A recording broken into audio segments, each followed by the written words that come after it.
Buenas tardes a todos. Bienvenidos a esta segunda jornada sobre las adicciones de la Fundación Recal. Quiero dar las gracias a la Delegación del Gobierno para el Plan Nacional de Drogas. Contar con esta presencia institucional supone un gran apoyo para los que trabajamos día a día para luchar contra las adicciones. Igualmente estamos muy agradecidos a la Fundación La Caixa por colaborar con nosotros y cedernos este maravilloso espacio Caixa Forum. Como muchos saben, en la Fundación Recal nos dedicamos a recuperar adictos y reincorporarlos en la sociedad, a una vida sana y funcional. Personalmente me siento muy afortunado de presidir esta organización. Es muy estimulante ver cómo tantas personas dejan atrás el sufrimiento y vuelven a disfrutar de una vida, a perseguir sus sueños. Cuando empezamos, en el año 2001, el 100% de los pacientes que se recuperaban en la Fundación Recal eran adictos a las sustancias, y esto incluye el alcohol.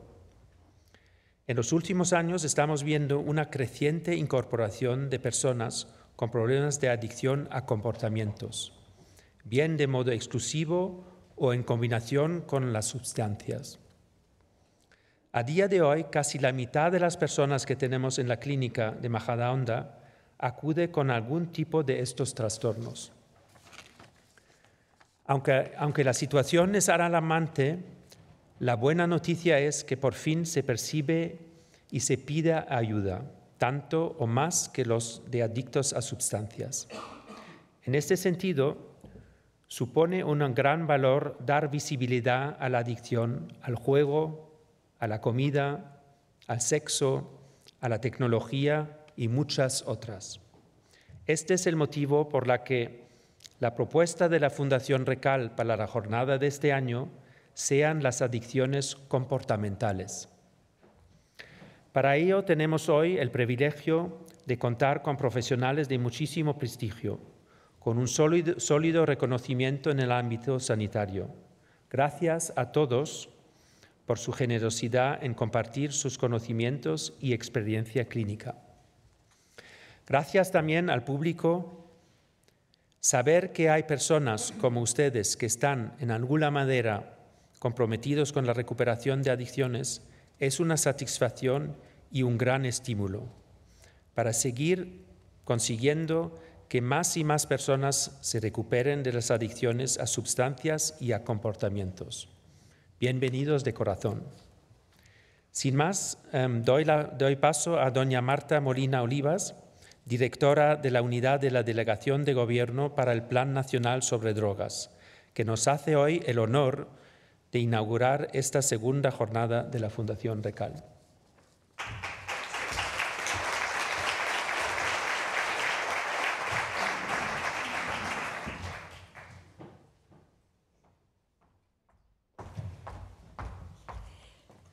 Pues muchas gracias a los organizadores, muchas gracias, presidente de la Fundación Recal.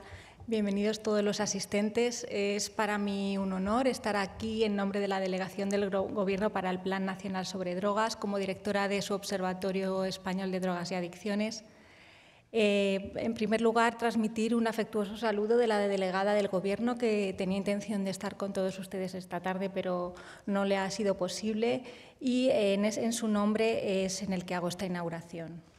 Me gustaría aprovechar la oportunidad que nos brindan al Plan Nacional para compartir algunas de las inquietudes que nos mueven y que compartimos con el planteamiento de esta jornada. Sin duda, la proliferación de las nuevas tecnologías y de las nuevas formas de juego ha sido una potente incursión en nuestra sociedad y es responsabilidad de todos los actores, de vosotros, de las instituciones privadas, públicas y las administraciones, el trabajar en la prevención de los posibles trastornos y problemas asociados a esta realidad. Es por ello que desde el Plan Nacional sobre Drogas se está empezando a dar respuesta a esta situación, y ya en nuestra nueva Estrategia Nacional de Adicciones 2017-2024 se ha incorporado como novedad, como línea estratégica de acción, el abordaje de las adicciones sin sustancia, por primera vez en la historia del Plan Nacional. Además, en su plan de acción 2018-2020 tenemos 4 acciones específicas dirigidas tanto a la prevención como a ampliar la base del conocimiento como al control de las problemáticas asociadas.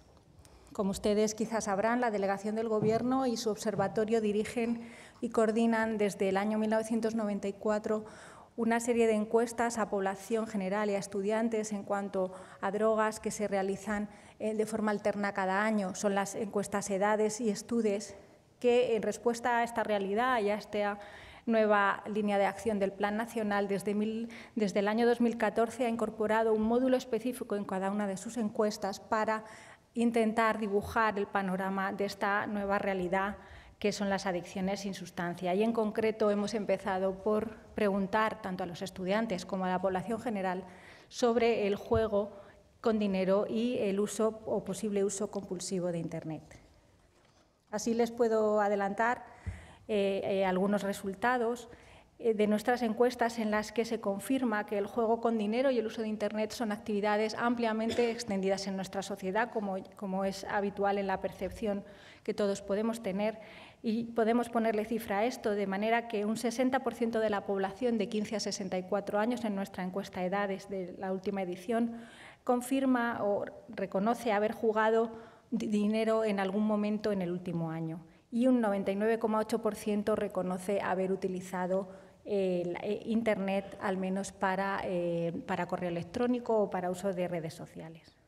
Específicamente, en cuanto al juego en Internet, un 3,5% de la población de 15 a 64 años reconoce haber jugado dinero online en el último año. Esta cifra es superior en los hombres, alcanzando un 5,8%, y en las mujeres es algo menor, en un 1,2%. Además, este tipo de juego es un juego más frecuente en las edades más jóvenes, de manera que a medida que aumenta la edad, la prevalencia va disminuyendo.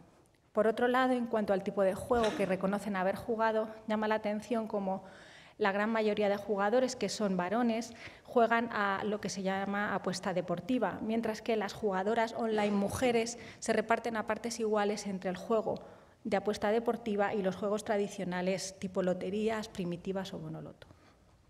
Por otra parte, en la población de estudiantes de 14 a 18 años, en la que vamos a los centros de educación secundaria en un muestreo de todo el país, lo que nos reconocen es que un 6,4% de ellos ha jugado dinero online. Estamos hablando de que la mayoría de ellos son menores de edad. Hay una importante diferencia por sexo también entre los estudiantes, de manera que los chicos el 10,2% reconoce haber jugado dinero online en el último año, mientras que las chicas es en un 2,5%. Además, destaca en el último año de la encuesta, que corresponde a los datos de 2016, actualmente estamos analizando los datos correspondientes a 2018, que reconoce el 31,2% de los estudiantes que ha jugado lo ha hecho con una frecuencia semanal o mayor, y el 30% le ha dedicado más de 2 horas y media en un mismo día de juego. Estas cifras son llamativas, pero también lo son las del juego presencial, fuera de Internet. La población general de 15 a 64 años en un 60% reconoce haber jugado de manera presencial en el último año, también con una frecuencia mayor entre los hombres, aunque no con tanta diferencia por sexos como en el juego online. Al contrario de lo que pasa con el juego online, el juego presencial es más frecuente a medida que aumenta la edad. Entre los estudiantes, el juego presencial también es más frecuente que el juego online. Entre los estudiantes de 14 a 18 años, el 13,6% reconoce haber jugado presencial en el último año. En este caso, la diferencia entre hombres y mujeres sí que es muy importante, con una relación 4:1. Pero esto solamente es el reconocimiento del juego. Sin embargo, cuando este juego se convierte en el centro de la vida de una persona, ocupando una gran parte de su actividad diaria, y si es incapaz de dejar de jugar a pesar de las consecuencias negativas a nivel social, laboral o del estudio, estamos ante lo que se conoce como el trastorno de juego, que bien conocen todos ustedes. Muchos comportamientos potencialmente adictivos, incluido este trastorno, encuentran su herramienta perfecta en Internet. La inmediatez de la recompensa, la fácil accesibilidad y el anonimato Estas tecnologías hacen que se convierta en un instrumento en el que las personas dan rienda suelta a su adicción y facilitan el descontrol.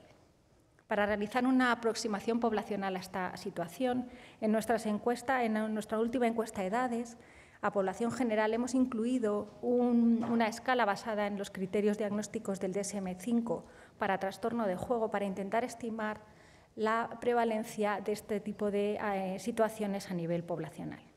Así, los datos que hemos obtenido son que aproximadamente un 0,4% de la población de 15 a 64 años podría estar realizando un juego problemático y un 0,3% podría estar sufriendo un trastorno de juego.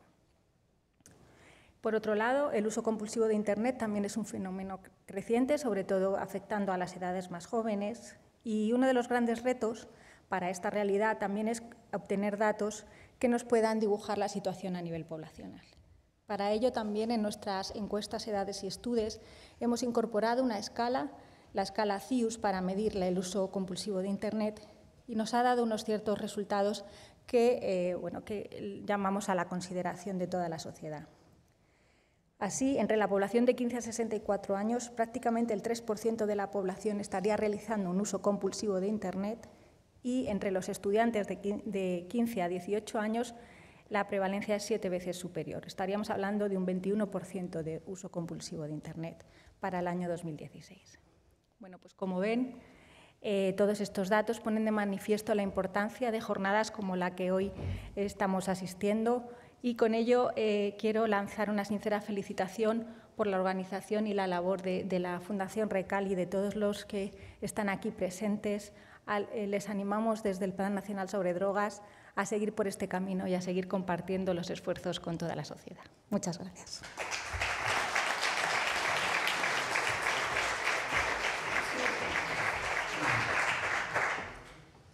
Bueno, muchísimas gracias a la delegación del Gobierno del Plan Nacional sobre Drogas. Para los profesionales que nos dedicamos a tratar las adicciones, contar con el apoyo institucional es de la máxima importancia. Muchas gracias, Marta. Bueno, como muchos sabéis, mi nombre es María Quevedo y soy la directora de tratamiento de la Fundación Recal. Desde este puesto que tengo el honor de desempeñar y también por mi trayectoria como psicóloga clínica, he vivido en primera persona lo mucho que se ha hecho y que se sigue haciendo para abordar la adicción al alcohol y otras sustancias. Aunque la sensación sea que las adicciones a conductas se han mantenido en un segundo plano, el interés que ha despertado en el sector esta segunda jornada de la Fundación Recal es realmente reconfortante. Desde el momento en que planteamos el más allá de las sustancias, contamos con la decidida colaboración de la Fundación La Caixa y el inestimable apoyo de profesionales del máximo prestigio que a lo largo de la tarde os iré presentando. Bienvenidos y bienvenidas a esta jornada en la que aprenderemos mucho sobre las adicciones comportamentales y cómo abordarlas. A continuación, nos va a hablar sobre juego patológico el doctor don Ernesto José Verdura Vizcaíno. Él es psiquiatra en la Unidad de Adolescentes del Hospital General Universitario Gregorio Marañón y profesor asociado de Psicología en la Universidad Complutense de Madrid. Cuando quiera, doctor Verdura. Gracias. Bueno, en primer lugar, quiero agradecer a la Fundación Recal que me haya invitado a participar esta tarde. Voy a aprovechar, agradecer al público que haya querido compartir este rato con nosotros de intercambio de ideas y de opiniones, y también aprovechar al doctor Gabriel Rubio, que luego hablará, que es el que me invitó de alguna manera a entrar en el mundo de las adicciones y de las adicciones sin sustancia, cuando yo me estaba formando en el 12 de octubre como residente. Con él hice la tesis sobre juego patológico y bueno, venir a compartir un poco con todos los demás el aprendizaje que tuve con él y todo el bagaje que he tenido. Para pasar las diapositivas. Vale, gracias. Bueno, voy a hablar sobre juego patológico. Como ha presentado la delegada de Gobierno, ella ha hablado en general de juego, tanto juego con apuestas de dinero como juego sin apuestas. Yo la charla que voy a dar es única y exclusivamente de juego con apuestas de dinero. Siempre me gusta, cuando hablo de una charla de juego, me gusta iniciar con un pequeño párrafo del libro del jugador de Dostoyevsky, que lo recomiendo. Dostoyevsky fue, como sabrán, un escritor ruso de mediados del siglo XIX y escribe muchas obras, entre ellas El jugador, que es una obra literaria de ficción, pero realmente Dostoyevski fue un jugador patológico muy grave. No voy a contar su biografía, pero él fue exiliado a Siberia, luego volvió a San Petersburgo y luego, cuando murió su mujer, viajó a París a reencontrarse con un amante y en ese trayecto paró en varias ciudades y empezó a jugar. Ahí ganó varias veces y entonces toda la vida de Dostoyevski es un bagaje por el juego, de tal forma que él escribía un libro, tenía un contrato con una editorial que tenía que escribir un libro cada 2 meses o 3 meses. Lo presentaba, ganaba el dinero que le pagaban y luego volvía a jugar de manera compulsiva hasta que finalmente tenía que escribir otra obra y así se tiró buena parte de su vida. Entonces, fijaros cómo el impacto del juego ha estado presente en grandes personas de la historia universal, escritores, y en esta obra yo creo que él refleja fenomenal cómo se puede sentir un jugador patológico cuando se enfrenta a esos encuentros con el juego y con el dinero. El juego en España es una actividad legal desde 1977 y desde entonces el perfil del juego en la sociedad, en el ámbito de nuestro país, ha ido modificándose. Fijaros, las cifras que yo he ido recogiendo de encuestas sobre juego de azar en nuestro país hablan de que actualmente casi el 85% de la población entra en contacto al menos una vez al año con el juego, con apuestas de dinero. Lo que pasa es que el perfil del juego está cambiando. Desde finales de la crisis lo que se está viendo es que hay un mayor porcentaje de población que accede al juego, aunque la frecuencia de juego quizás sí que ha disminuido. Antes era un poquito menos de porcentaje de gente que jugaba semanalmente o casi a diario, sobre todo a loterías, y ahora el juego es más bien mensual, un poco menos frecuente a nivel de juego social o juego como práctica recreativa. Lo que pasa es que accede mayor número de personas y cada vez más joven. Ese es el principal problema, que en personas adolescentes y en personas de menos de 25 años la proporción de gente que juega y que apuesta cada vez es mayor. Y otro factor que se está viendo en las estadísticas es la inmigración. Luego me detendré un poco, pero el porcentaje tanto de juego patológico como de personas que apuestan y son inmigrantes es llamativo y es algo a considerar, sobre todo a nivel de las políticas preventivas. En cuanto, fijaros, la primera línea se refiere a lo que acabo de decir. En 2013, el 20% aproximadamente de la población decía que nunca había hecho una apuesta en juego, en cualquier tipo de juego. En 2017 ese porcentaje baja al 14%. O sea, cada vez más gente entra en contacto con el juego. ¿Y a qué juega la gente en nuestro país? Pues el principal tipo de juego que la gente consume de manera extendida eso es la lotería. Las loterías primitivas, que es la parte azul del diagrama, es a lo que más se juega. Pero sobre todo en el perfil de jugadores y de jugadores con problemas de juego, las dos prácticas que más se ejercen son, por un lado, las máquinas tragaperras, que ahora han tenido un repunte que probablemente está en relación con la salida de la crisis y el mejor ir de la hostelería. Las máquinas tragaperras otra vez se han colocado en primer lugar del juego que se practica y del juego que practican los jugadores con problemas. Y luego, por detrás de las máquinas tragaperras y cada vez cobrando un protagonismo mayor, están las apuestas deportivas. Las apuestas deportivas, tanto en casas de apuestas como apuestas online, se están convirtiendo en la verdadera amenaza de las personas, sobre todo jóvenes, en relación al juego. Y un poquito a la baja están bajando las quinielas y el bingo, pero siempre el juego es algo como muy heterogéneo y luego hay que ir individualizando el tratamiento. En cuanto a las personas que juegan aquí, pongo un ejemplo. Fijaros, en un grupo de jugadores patológicos donde se realizan estos estudios, casi el 30% son inmigrantes jóvenes, que es un porcentaje que hay que tener en cuenta a nivel de la prevención. En la población española normal se considera que el 6% de las personas tienen en algunas ocasiones tendencia a jugar todos los días o incluso problemas de juego, pero en población inmigrante este porcentaje sube hasta el 12%. O sea que es un fenómeno a tener en cuenta. Y luego el perfil medio del jugador, que luego puede llegar a tener problemas de juego, sería un hombre joven y de clase media. Sería más el perfil que más o menos hay que tener en cuenta como diana de la atención porque puede presentar estos problemas.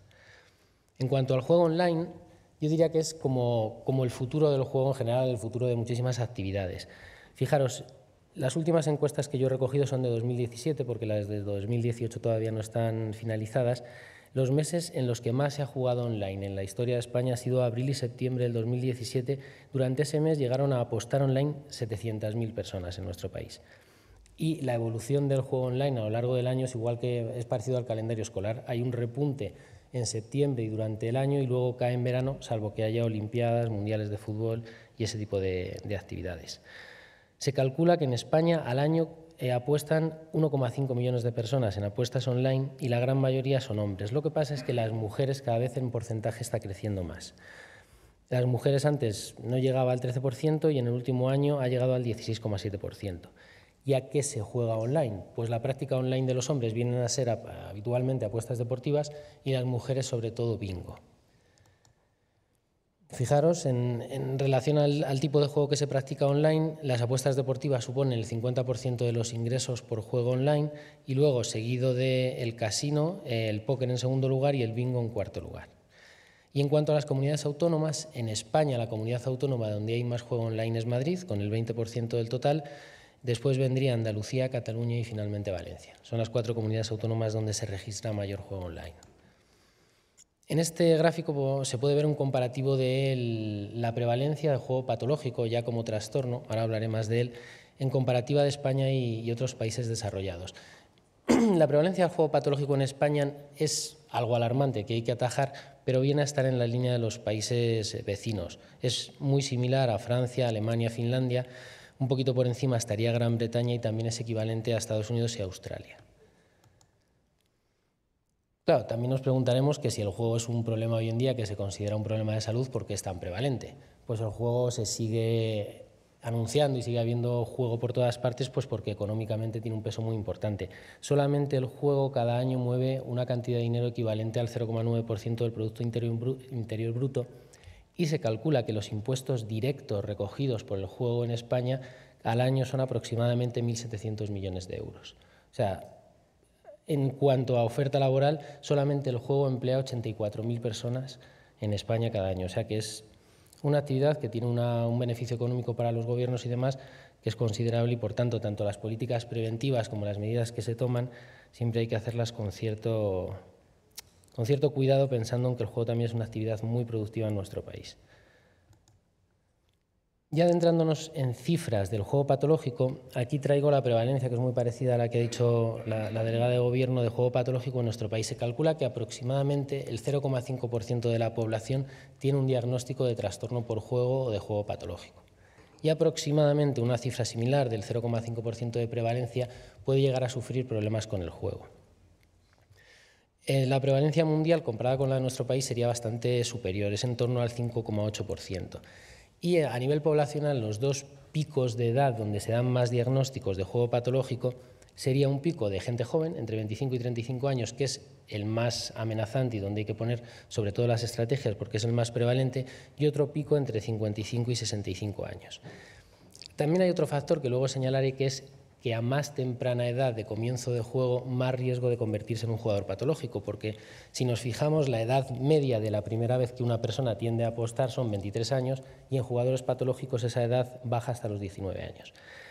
Y luego otro dato que también es muy importante, sobre todo a nivel de las medidas psicoeducativas y de divulgación, es que hasta el 46% de las personas que se les pregunta y que juegan consideran que jugando se puede ganar dinero. O sea, que no es que sea solamente una fantasía, sino que un porcentaje muy considerable de la población piensa que es un modo de ganar dinero. Esto lleva pues, a que se considere el juego desde el punto de vista sanitario y en 1980 es la primera vez que el juego entra a formar parte de las clasificaciones en salud mental. Lo que pasa es que el juego ha tenido como un péndulo que ha ido desde un ámbito de la salud mental hasta otro. El juego patológico inicialmente era considerado como un trastorno del espectro obsesivo, compulsivo, de la impulsividad, como los trastornos obsesivos, y fue clasificado en la clasificación DSM-3, que es la que utilizamos los psiquiatras de origen americano, dentro del trastorno por control de impulsos. Y luego en el DSM-5, que es la última clasificación que ha salido, ya se ha incluido dentro de los trastornos adictivos. Por eso hoy en día, en la comunidad médica y terapéutica en general, se considera que el juego patológico es un trastorno adictivo y dentro de los trastornos adictivos el único trastorno sin sustancia. Bueno, otros trastornos sin sustancia, como que se podrían considerar que son trastornos como la adicción al sexo o las compras, no están clasificadas como tal dentro de los trastornos adictivos DSM, están en una miscelánea. Para hacer una aproximación un poco psicobiológica al juego, voy a hacer unos señalamientos muy por encima. Se puede estudiar el juego patológico desde muchos puntos de vista cuando hay un paciente, pero a nivel de investigación la aproximación se hace desde un punto de vista cognitivo, que es intentar ver qué les ocurre para seguir jugando a pesar de estar teniendo muchos problemas, desde un punto de vista de neuroimagen, químico y demás. En pocas palabras, desde un punto de vista cognitivo, lo que les ocurre a las personas que tienen un problema de juego, que tienen un trastorno por juego, es que tienen lo que se denomina la falacia del jugador. La falacia del jugador es un concepto amplio que viene a decir que es una distorsión cognitiva en la cual los jugadores tienden a sobreestimar las probabilidades que tienen de éxito y a considerar que la probabilidad que tienen de ganar o de perder depende de su destreza y de sus habilidades en vez de depender del azar, o bien que el azar es una cantidad muy pequeñita a la hora de tomar sus decisiones en comparación con la destreza que ellos puedan tener. Eso, a medida que se juega y que se juega más, va creciendo y, aparte, habiendo un problema de control de impulsos, de inhibición de la conducta y demás, hace que las personas, cuando tú hablas con jugadores, acaben teniendo unas creencias y unas distorsiones cognitivas bastante considerables que hay que tener en cuenta en el abordaje psicoterapéutico. Desde el punto de vista de los test neuropsicológicos, que para quien no lo sepa son test que se hacen a los pacientes para ver qué partes de su cerebro, a través de las respuestas que hacen, pueden estar más o menos dañadas. Pues fijaros, se establece un paralelismo entre el daño que tienen orgánico las personas en determinadas partes del cerebro con el daño que muestran los jugadores patológicos sin haber tenido ninguna lesión orgánica y con el daño que muestran los pacientes que tienen un trastorno por uso de cocaína, un trastorno por uso de alcohol. Estos hallazgos son los que llevaron a considerar, entre otras cosas, que el juego es un problema de adicciones, porque si se analizan los test de una persona con trastorno por uso de cocaína, de alcohol, juego o alguien que ha tenido un accidente de coche y se ha lesionado en esa zona, en todo se ve que hay alteraciones a nivel de la corteza prefrontal ventromedial, que es una parte que hay en la zona prefrontal del cerebro y que es la parte encargada del control de las conductas. O sea, se llama sistema de inhibición de la conducta y la parte del cerebro que se encuentra allí lo que tendría que hacer es frenarnos a la hora de tomar decisiones que son poco prudentes cuando se estima la probabilidad de éxito o de fallo. A nivel de neuroimagen, estos hallazgos se replican. O sea, cuando se hacen resonancias nucleares magnéticas a jugadores, se hacen a pacientes con cocaína, que sean adictos a cocaína, o se hacen a pacientes que tienen problemas con el alcohol, en todos ellos lo que se hace es que a la vez que les estás haciendo la resonancia, les estás pasando imágenes con estímulos asociados a su problema. Por ejemplo, al jugador le pasas imágenes de un bingo, o de un casino, o de una ruleta, o de una lotería. Al cocainómano le pasas imágenes en relación con una raya de cocaína o con una persona tocándose la nariz. Cada vez que esos estímulos, comparados con estímulos neutros que no tienen nada que ver, aparecen, en la resonancia magnética se puede ver cómo esa parte del cerebro es hipofuncional. O sea, el sistema de inhibición de la conducta que tendría que frenar a cualquier persona cuando ve eso, porque es algo que no se suele hacer o que no sería algo agradable, en ellos baja su función, el freno deja de funcionar y entonces tienden a realizar ese tipo de conductas con mayor avidez que cualquier persona que no tuviese ese trastorno. Ahí estaría la corteza prefrontal y dentro de un sitio chiquitillo pues estaría la corteza prefrontal ventromedial. A nivel de sustancias químicas, los neurotransmisores que todos habrán oído hablar, pues el juego no está muy claro lo que ocurre y en los otros trastornos adictivos tampoco, pero parece que es algo común. Se ven alteraciones a nivel de la noradrenalina y la serotonina, que están hoy en día en boca de todo el mundo, y sobre todo se ven alteraciones a nivel dopaminérgico. La dopamina parece que sí que está muy relacionada con los trastornos adictivos y en el juego esto se ha replicado. Hay una parte del cerebro que se llama circuito de recompensa, que es una parte arcaica que tenemos heredada de la época de los reptiles, y esa estructura cerebral se pone en marcha con determinadas conductas que por naturaleza todos tenemos que desarrollar para poder sobrevivir como especie, como es la búsqueda de comida, la búsqueda de relaciones sexuales y la relación social. Pues bien, las actividades que tienen en cuenta ciertas sustancias como la cocaína o el alcohol también actúa en ese circuito y el juego patológico, probablemente por la incertidumbre que lleva asociada a la hora de iniciar el juego, porque lo que realmente es adictivo sería la incertidumbre de ganar o perder dinero, eso, relacionado con factores evolutivos de la caza, cuando cazábamos y demás, esa incertidumbre es tremendamente adictiva. Eso hace que en el juego patológico las personas que empiezan a jugar por condicionamiento y por otros factores en el circuito de recompensa tengan un repunte de dopamina equivalente al que se puede tener cuando se consume cocaína o cuando se tienen relaciones sexuales compulsivas. Ese sería como el sustrato neurobiológico que explica que el juego es un trastorno adictivo. Esto también se replica a nivel de cuestiones empíricas. Las personas con Parkinson lo que tienen es un problema que les falta dopamina en una parte del cerebro, que son los ganglios de la base, y tienen problemas con el movimiento fino. A esas personas, para que mejore el movimiento fino, se les pone fármacos prodopaminérgicos, que les aumentan la dopamina. Pues se ve que en pacientes con Parkinson con un tratamiento prodopaminérgico, la probabilidad que tienen de desarrollar ludopatía, un trastorno por juego, es muy alta. O sea, se les pone el tratamiento por dopamina y gente que nunca ha jugado, de repente empieza a echar la máquina o empieza a hacerse adicto a este tipo de conductas. Y parece que lo que se saca en conclusión de esto es que la dopamina algo tiene que tener que ver con la sobreestimación de la probabilidad de éxito. O sea, las alteraciones en la dopamina pueden influir en que cuando hacemos una conducta o tenemos una práctica que depende solo del azar, creamos que la probabilidad de que nos salga bien es mayor que la real.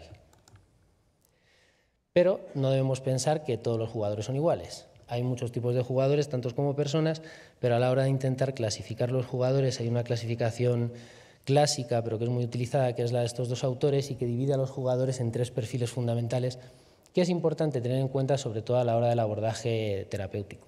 El primer tipo serían las personas que se han convertido en jugadores un poco por azar, por condicionamiento, personas que en los primeros contactos que tuvieron con las apuestas ganaron mucho dinero.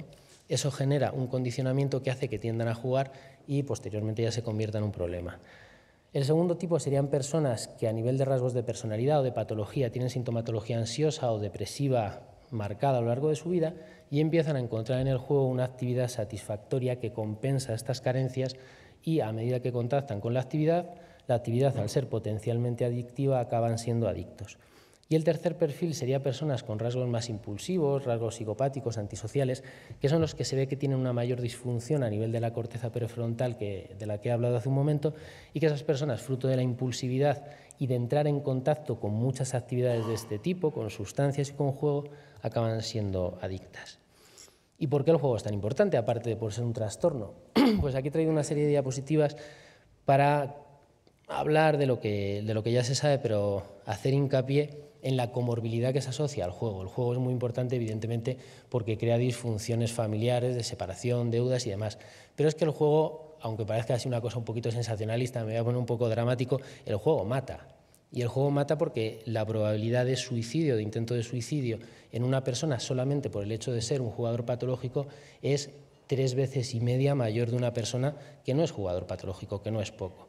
O sea, la probabilidad de hacer un intento de suicidio sería 3,43 veces superior en jugadores que en sanos, y esto es muy importante, sobre todo si tenemos en cuenta que en esta cifra de prevalencia de la que hemos hablado antes, del 0,5%, solamente se estima que se conoce el 10% de los jugadores. O sea, el 90% de los jugadores patológicos no están diagnosticados porque habitualmente no piden ayuda. Y aparte del suicidio, pues el juego patológico está asociado a otros trastornos como ansiedad, depresión y trastorno por uso de sustancias de otros tipos de sustancias. O sea, la comorbilidad del jugador es elevada. Es difícil encontrar un jugador que no beba o que no consuma cocaína ocasionalmente o que no tenga una práctica sexual compulsiva. Aparte del suicidio, los jugadores pues mueren de otras causas, como cualquier persona, pero se ha visto que la incidencia de cáncer y de patología cardiovascular en jugadores también es mayor. Habría muchísimas explicaciones inmunológicas, de estrés y demás que vendrían a explicar esto, donde no voy a entrar, pero que sepamos que en el grupo etario entre 20 y 50 años la probabilidad o el riesgo de muerte cuando comparamos hombres jugadores con hombres no jugadores es de 4,6 veces mayor. Y cuando se comparan mujeres que juegan en esa franja etaria con mujeres que no juegan, el riesgo de mortalidad es 10 veces superior. O sea que estamos hablando de una patología que incrementa el riesgo de muerte de manera considerable. El riesgo suicida, pues evidentemente en los jugadores se potencia cuando hay comorbilidad. Aquí no me voy a detener para no perder demasiado tiempo, pero evidentemente un jugador que aparte de ser jugador tiene comorbilidad física o bien otros trastornos mentales, la probabilidad de muerte o de suicidio es mayor y las actividades preventivas tendrían que ser elevadas. ¿Factores que aumentan el riesgo suicida? Bueno, aquí los pueden leer, son bastante de sentido común, pero son los que están demostrados. Los jugadores en muchas ocasiones, debido a las consecuencias del juego, tienen trastornos depresivos asociados y ese sería el factor de riesgo suicida mayor. Y luego todas las consecuencias que puede tener el juego en su esfera habitual, como pueden ser problemas financieros, desempleo, deudas y demás. Entonces, ¿qué hay que hacer con este problema que es el juego patológico a nivel sanitario y a nivel de las personas que nos dedicamos a la atención en salud mental? Pues lo primero que hay que hacer es detectarlo. Un mensaje que a mí me gustaría enviar en general es que en el ámbito sanitario, de atención primaria o de las escuelas o de otros espacios hay que preguntar por si las personas juegan, porque habitualmente es una pregunta que no se hace. Uno va al médico de familia y habitualmente siempre le pregunta si bebe o si fuma, pero no si juega, y la gente juega. Y entonces, aparte de preguntar si juega, hay que preguntar cómo juega, si se preocupa porque está jugando demasiado, si siente que últimamente está perdiendo el control o que cada vez necesita jugar más. Son preguntas que se pueden hacer en 20 segundos a modo de screening y ya pueden hacer que en tu cabeza tengas el seguimiento de esa persona desde otro punto de vista. A nivel de psicofármacos, no voy a entrar en detalle, que suenen. El abordaje del juego patológico siempre tiene dos brazos, el abordaje psicofarmacológico y el abordaje psicoterapéutico. A nivel de psicofármacos se ha demostrado que los psicofármacos ayudan en el juego patológico de manera general, independientemente del tiempo que se lleve jugando, del tipo de juego e independientemente de que haya patología ansioso-depresiva asociada. ¿Qué quiero decir? Quiero decir que si hay patología ansioso-depresiva asociada hay que tratarla, pero la haya o no la haya, aquellos fármacos que se ha demostrado que mejoran la actividad del juego mejoran por igual. ¿Qué fármacos se utilizan? Pues hay muchos, los antidepresivos se utilizan, dentro de ellos últimamente los estudios están potenciando un poco la función de la gomelatina. La gomelatina es un antidepresivo que actúa sobre todo en la vía melatoninérgica de la melatonina y regula los ritmos sueño y vigilia y parece que en el perfil de adictos sin sustancia, la melatonina tiene un futuro prometedor. Hay otros fármacos que serán conocidos, la naltrexona, el famoso Revia, que se utiliza en los adictos en general, pues parece ser que es el fármaco que tiene mayor soporte por parte de la literatura para los jugadores. Por ejemplo, la naltrexona lo que actúa es en el circuito de recompensa que he mencionado. También se utilizan estabilizadores del ánimo. Un fármaco que se utiliza mucho y que es muy exitoso en jugadores que tienen un problema de trastorno bipolar es el litio. Eso es importante, no porque se acuerden de lo del litio, pero porque el juego patológico está muy asociado a un trastorno bipolar tipo 2 o a trastornos bipolares muy insidiosos que no dan la cara, pero que luego están detrás en toda la patología dual de muchas personas que tienen problemas de juego.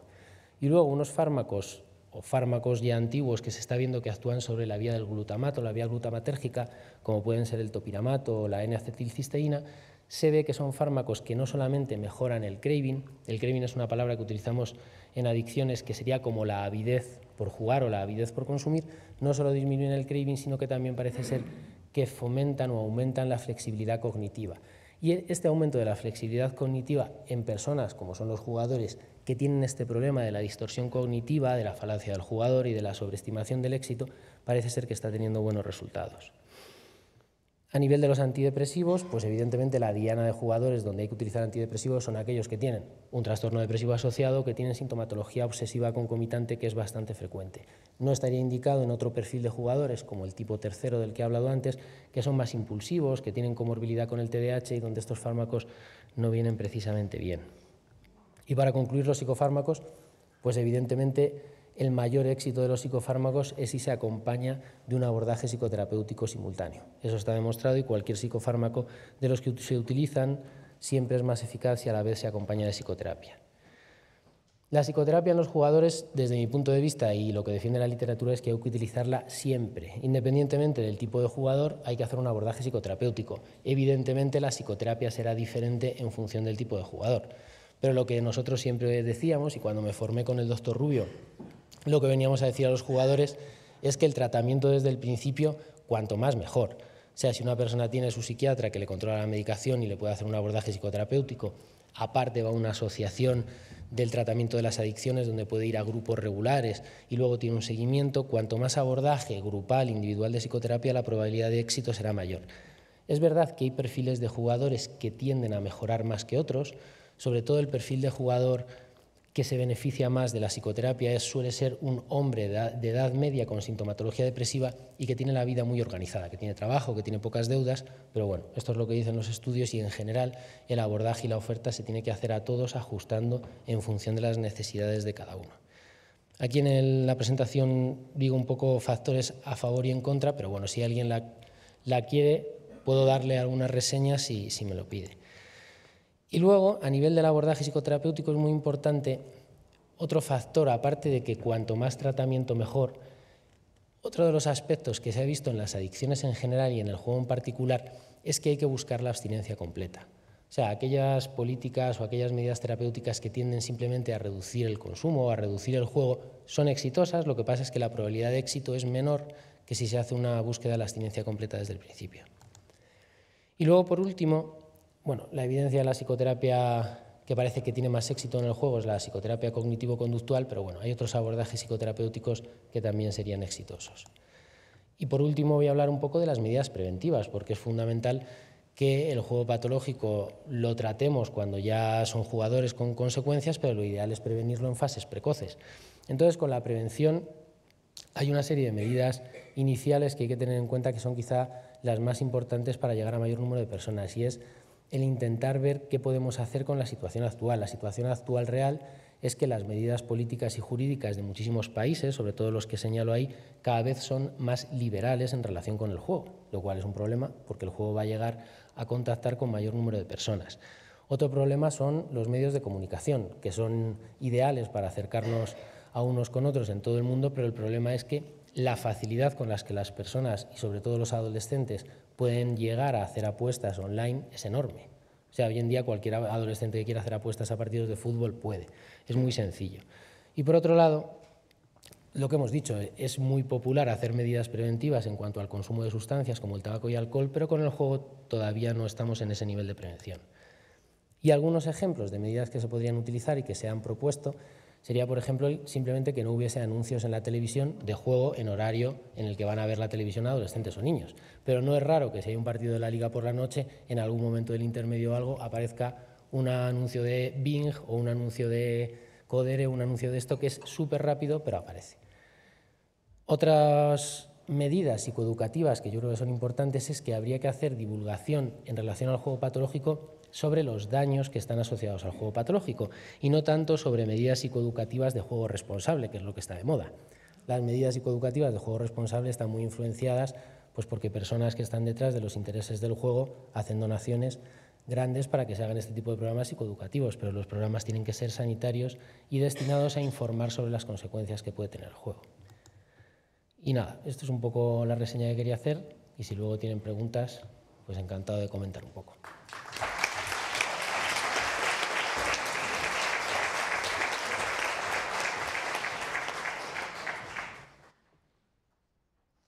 Bueno, pues muchas gracias, doctor Verdura, por compartir su conocimiento con todos nosotros. Después de esta estupenda exposición desde el lado clínico, continuamos con quienes han vivido y viven la adicción muy de cerca, pero esta vez desde el plano institucional. En este ámbito, nadie mejor que la Fundación de Ayuda contra la Drogadicción para contarnos su experiencia. Es un placer presentaros a su vicepresidente, don Ignacio Calderón. Muchas gracias. Muchas gracias. En primer lugar, quiero dar las gracias a la Fundación Recal por haberme vuelto a invitar. Ya es un poco tozudo, porque cuando uno aprende, cuando viene la primera vez, yo digo, pues otra vez es insistir. Se lo agradezco muchísimo y quiere decir que no les pareció especialmente mal lo que yo dijera. Me vuelvo a arriesgar, porque yo lo que voy a decir quizá no encaja tanto con los perfiles de los ponentes, porque yo no soy un técnico y un experto en lo que es el tema, como nuestro anterior ponente, en lo que es el abordaje. Y nosotros, en estos 33 años de experiencia en lo que es la prevención de los consumos de drogas y, por lo tanto, las adicciones con sustancias, pues hemos aprendido muchas cosas. Y yo creo que son cosas que es importante ponerlas encima de la mesa, porque hay muchos puntos de conexión.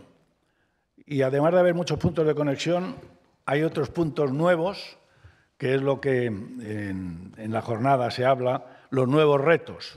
Yo algo comentaré sobre eso, pero me voy a permitir, teniendo en cuenta que creo que es importante hablar de este tema, que hay una preocupación, no tanto ocupación por el momento de la sociedad, por todo esto que oye de las adicciones no con sustancias, de comportamiento, con el juego, con todas las nuevas tecnologías. Todo eso está cada vez empezando a apuntar más en los medios de comunicación y, sobre todo, empezando a apuntar a edades muy incipientes.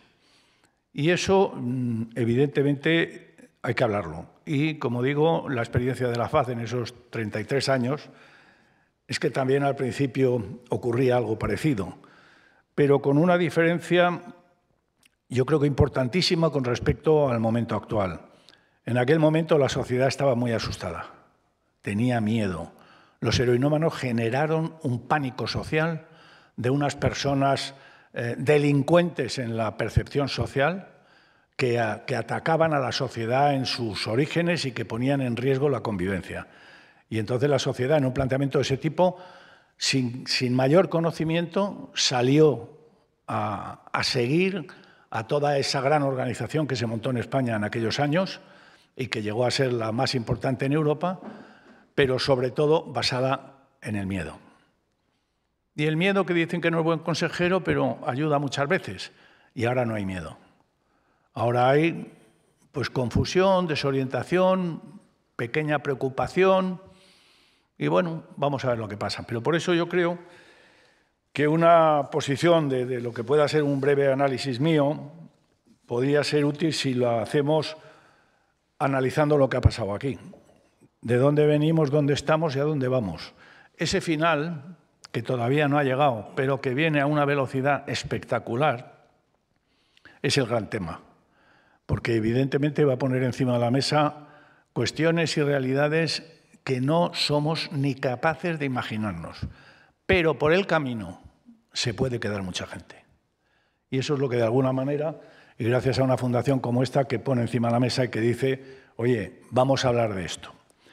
Y vamos a hacer ese análisis desde la prevención, como digo, porque nosotros desde el año 86 que vinimos al mundo, tomamos decisiones que yo creo que fueran valientes. La primera que tomamos a una sociedad asustada, lo que le dijimos es hay que hacer prevención, que hay que echarle valor.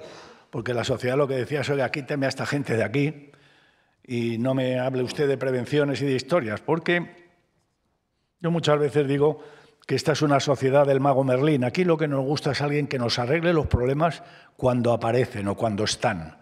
No que nos embarque en una operación de no sé cuántos años para ver si nuestros hijos o los menores pues tienen una capacidad determinada. Lo que pasa es que posiblemente esa es la única solución. Que nos gusta que nos lo arreglen a todo el mundo cuando nos duele una pierna, lo que queremos es un médico que haga así y se quita el dolor. Pues en muchas ocasiones tienes que entrar en unos procesos de tratamiento muchísimo más amplios porque el problema es mucho más grave. Y los problemas graves no se pueden simplificar. No podemos decir que venga el mago Merlín y lo arregle, sino que tenemos que hacer algo que yo también quiero recalcar mucho en la intervención que estoy haciendo, que es la implicación social. Ernesto hablaba hace un momento de medidas preventivas en relación con el juego, como puede ser la supresión de los anuncios, que son estímulos, evidentemente. No vale una sola cosa. El tema del tratamiento de la adicción es importantísimo porque hay adictos y cuando hay adictos hay enfermos y cuando hay enfermos tiene que haber un tratamiento. Pero también tenemos que ser conscientes que sin haber adictos hay gente que se la está jugando. Se está jugando su futuro y su presente y que tiene un riesgo de acabar adicto, indudable. Pero si somos capaces de evitar que llegue a ese punto, habremos ganado muchísimo terreno. Y yo creo que la prevención está claramente en ese objetivo, que es buscar el que haya menos personas en riesgo. Y en este caso, como pasa también en el consumo de drogas tradicionales, que a nosotros nos preocupa una barbaridad, está el consumo de los menores. El consumo de los menores es una barbaridad. Y sin embargo, cuando empezó el problema en el año 80 y poco, pues había unas personas muy degradadas que te atracaban en la calle, que no sé qué, pero menores pocos. Y sin embargo, con el paso del tiempo, los menores se fueron incorporando. Y ahí hay que ir estudiando primero por qué, cómo, qué riesgos corren y cuál es la responsabilidad de la sociedad adulta, que la es total, en mi opinión. Y que no podemos ponernos de perfil, sino que hay que saber qué podemos hacer. Y ahí están los medios de comunicación, esto también hablaba, los colegios, medios de comunicación, la familia, todo el mundo. Y eso no quiere decir que no hagamos cuestiones puntuales en el momento a todos aquellos que estén ya incurriendo en el problema, sin duda. Pero tenemos que sembrar algo que permita, y eso digamos que de alguna manera lo detallaré un poquito más cuando hable del futuro, porque me parece una de las cuestiones claves. Nosotros, como digo, en la FAD tomamos decisiones que yo creo que fueron importantes y sobre todo, no sé si inconscientes, pero desde luego eficaces. Y fue decir cosas que la sociedad incluso entendió. Y no sé si lo entendió desde el miedo y dijo, pues si estos que son listos lo dicen, vamos para adelante. o lo entendió de verdad que es posible, y yo espero que sea así, porque efectivamente ahí es donde está la gran solución, si es que algún día la hay. Nosotros entramos en un proceso de comunicación social potentísimo, que estoy seguro que muchos de ustedes recuerdan, las campañas, 60 campañas de comunicación social, transmitiendo mensajes a la sociedad de lo que pasaba y lo que se esperaba. Eso de la educación lo es todo, habla con tu hijo, escucha a tu hijo. Bueno, eso eran mensajes que no tenían absolutamente nada que ver seguramente con un heroinómano, probablemente, pero tenían muchísimo que ver con el futuro de un problema que se ha demostrado que ha llegado, que era el consumo de drogas desde el punto de vista social. Cómo esas drogas se han ido convirtiendo en productos de consumo, se ha banalizado, se ha normalizado y se ha llegado a pasar del miedo a la libertad individual, lo cual complica muchísimo más el proceso. Hoy el mundo joven se ha independizado y el ocio y tiempo libre suyo es sagrado y lo tienen y lo usan como quieren. Y ahí entramos también de lleno en el objeto de esta jornada, que es en el tema lúdico, en el tema del juego, en el tema de las, bueno, no digamos nada de las nuevas tecnologías, del uso abusivo de Internet, de la visión de la pornografía, de las relaciones sexuales, de todo eso que no solo está ahí, sino que va a estar cada vez más. Y entonces yo también quiero, y lo hago constantemente porque creo que es importante, mi gran lucha es la implicación social, es decir, la sociedad tiene que entender, tiene que conocer, tiene que darse cuenta que una cosa es un adicto, que es la persona que está en el máximo nivel del problema, y otra cosa es el que coquetea con un problema que le puede llegar a ser adicto, pero si no le llega, y tiene esa suerte, por el camino se le habrá jugado mucho. En el tema de las drogas normales, digamos, las habituales, hay un fracaso escolar muy alto que tiene mucho que ver con esos consumos. Hay unos accidentes, hay una violencia, hay unos embarazos no deseados, hay muchas cosas que no son exclusivas porque eres un adicto, sino que te las produce ese consumo ocasional o esporádico que haces y que sin que te des cuenta, cuando te quieres dar cuenta, se te ha pasado una vida de formación y de preparación que la has dilapidado coqueteando con juegos con tus amigos en el colegio o en la facultad. Y eso es un drama importante que se puede intentar y se debe intentar prevenir.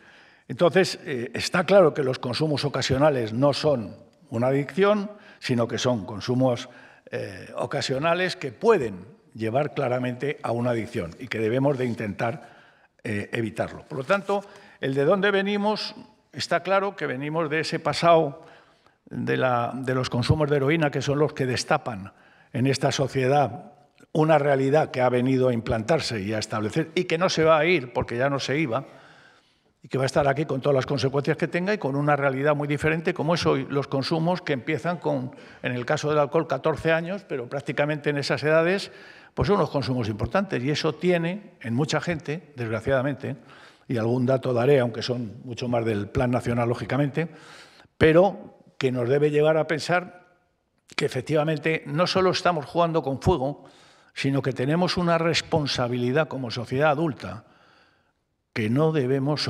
obviar, evitar o no abordar, porque sería un auténtico asesinato. Porque los menores hoy, con mucha más intensidad que en los años en los que yo estoy hablando, intensidad en la que, digamos, la sociedad tenía incluso mucha más autoridad, la familia también la tenía, y los grupos de iguales, la socialización no era como ahora. Hoy el 60% del consumo en los jóvenes está vinculado al ocio y tiempo libre, a los fines de semana, 60%.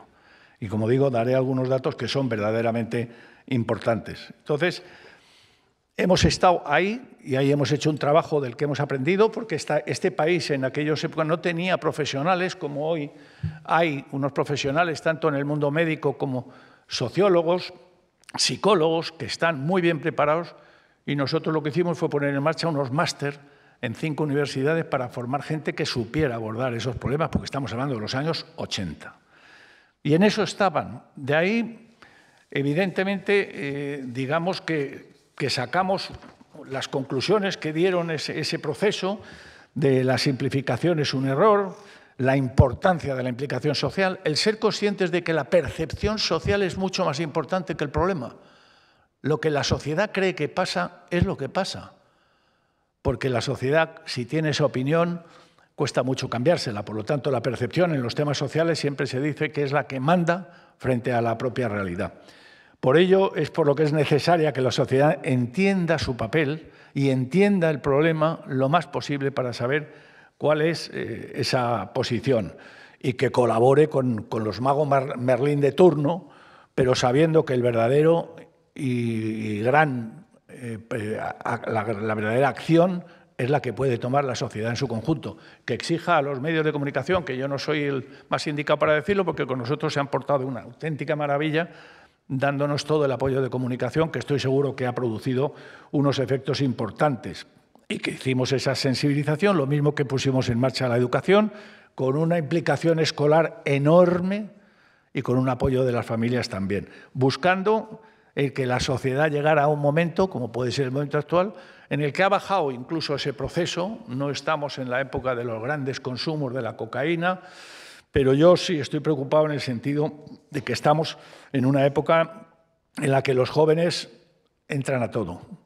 Y los jóvenes entran a todo desde muy jóvenes, desde muy niños, porque es como hay que llamarles.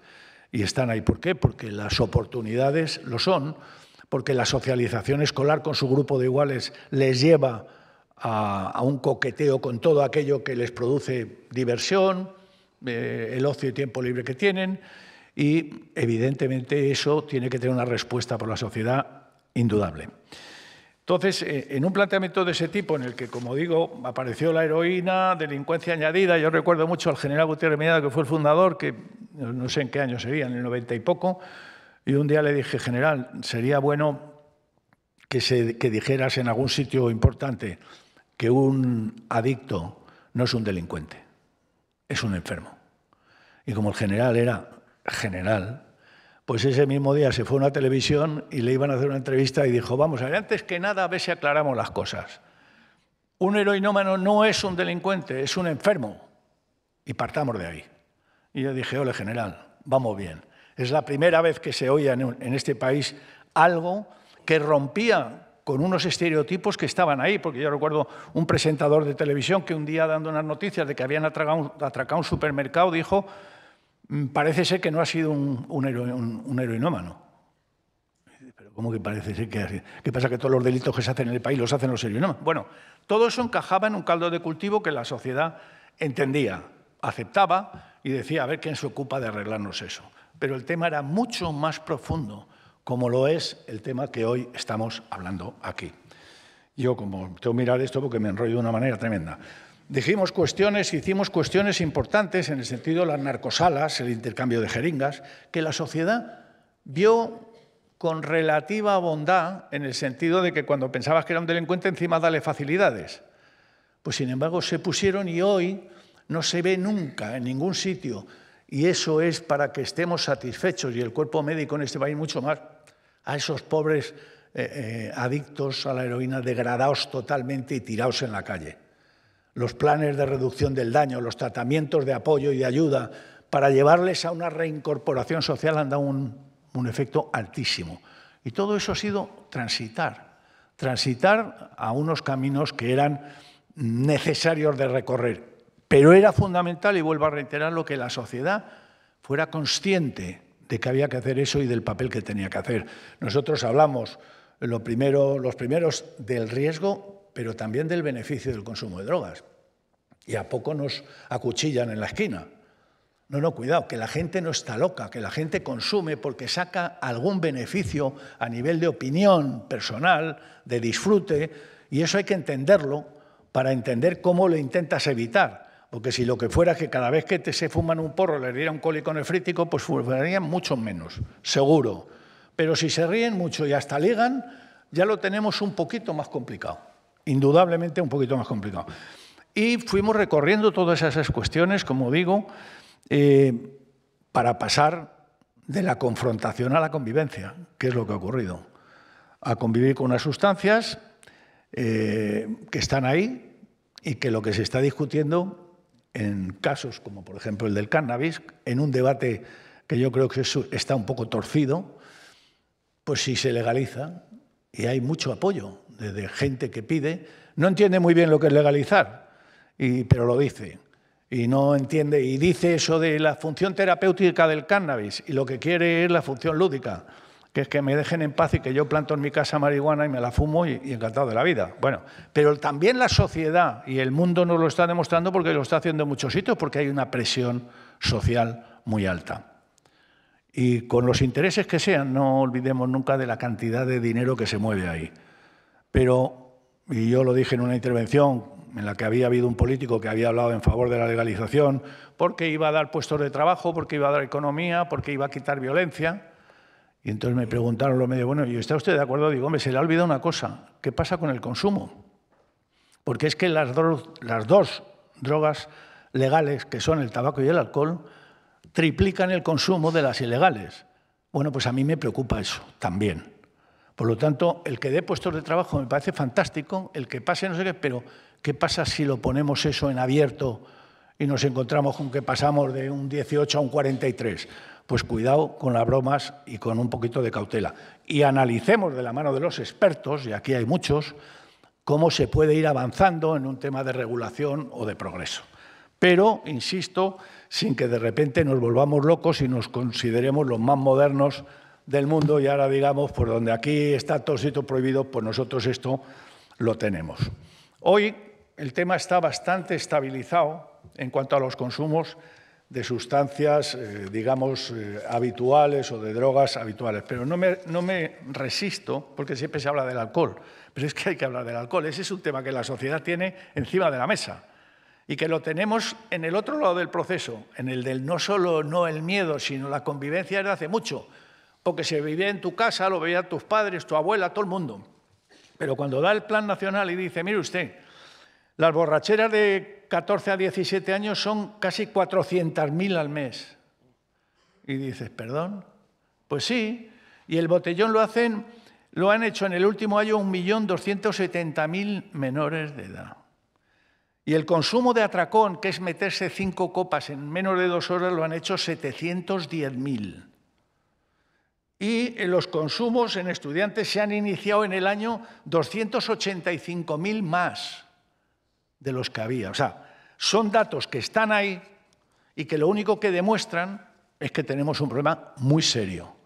Y además, incluso no es el caso, porque no es el momento, pero yo no me resisto, en las encuestas que hace el Plan Nacional sobre Drogas, que son fantásticas, pues aparecen nuevos datos, por ejemplo, que hay casi un 50%, creo recordar, de padres que dejan beber a sus hijos menores siempre que sea buen alcohol. Buen alcohol. Aguanta Manolo.